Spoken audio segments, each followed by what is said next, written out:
அதிகாலை தமிழ் நேயர்களுக்கு வணக்கம். நம்ம இப்போ திரைமர்சனத்துல பார்க்க போற படம் மாய பின்பம்.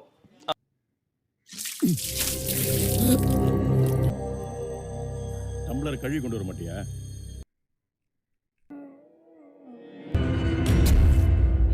மாப்ள, உலகத்திலேயே ரொம்ப கஷ்டமான விஷயம் என்னன்னு சொல்லு.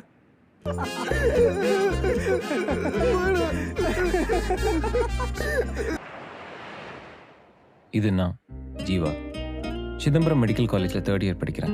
அதாவது காதல் எப்போதுமே மாயம் நிறைந்ததுதான். காதல் பற்றி ஒரு கூற்று சொல்லுவாங்க.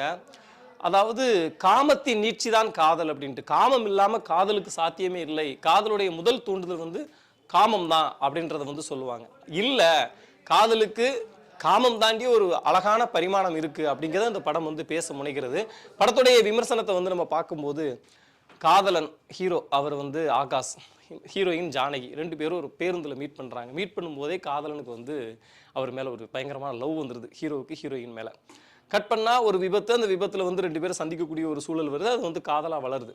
இப்போ ஹீரோவோட நண்பர்கள் என்ன ஐடியா கொடுக்குறாங்கன்னா, டே காமம் தாண்டாமே, நீ செக்ஷுவலாக அவளை ஒரு வாட்டி முயற்சி பண்ணி மாறு, அது ஓகே சொல்லிட்டா அவளுடைய லவ்வில் லஸ்ட் மட்டும் தான் இருக்குது அப்படின்ற மாதிரி சொன்ன உடனே இவர் ஒரு நாள் அந்த காதலி தனியாக அழைச்சிட்டு போய் செக்ஷுவலாக ட்ரை பண்ணுறாரு. அவங்க வேறு மாதிரியான ஒரு ரியாக்ட் கொடுக்குறாங்க. அதுக்கப்புறம் இவங்க காதல் என்ன ஆச்சு, அப்புறம் இதில் ஒரு மருத்துவ சார்ந்த ஒரு முக்கியமான விஷயத்தை இந்த படம் பேசியிருக்கு. இதுதான் படத்துடைய கதை.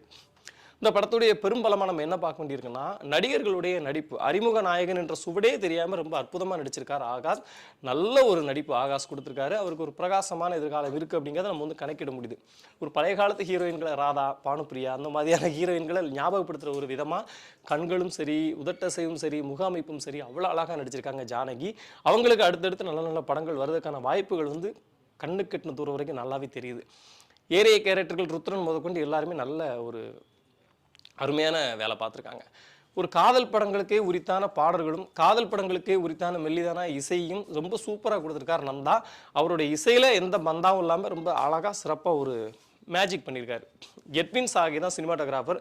ஒரு மினிமலான பட்ஜெட்டில் என்னென்ன இந்த ஃப்ரேம்குள்ளே கொண்டு வர முடியும், திரைக்கதையை உறுத்தாத அளவுக்கு காட்சிகளை என்ன இருக்கோ அதை கரெக்டாக யதார்த்தமாக எப்படி நம்ம கன்வே பண்ணணும் அப்படிங்கும்போது அப்படின்ற மாதிரி ஷாட்களை ரொம்ப அழகாக கம்போஸ் பண்ணியிருக்காரு. டைரக்டர் சுரேந்தர். அதாவது ஒரு மாய யதார்த்தம் இருக்கும்ல ஒரு சில காதல்களில், வித்தியாசமான சில காதல்கள், சில வித்தியாசமான அனுபவங்களை கொடுக்கக்கூடிய காதல்கள்லாம் இருக்கும்ல, அதை திரையில் ஓரளவு கவித்துவமாக பேசுகிறதுக்கான முயற்சிகளை நிறையா பண்ணியிருக்காரு. நிச்சயமாக திரைக்கதையில் போதாமல் இருக்குங்க, அதை நம்ம இல்லைன்னு சொல்லலை. இருந்தாலும் இவ்வளோ பண்ணதே போதும் அப்படின்ற ஒரு நிறைவை படம் அங்கங்கே தந்துக்கிட்டே இருக்குது.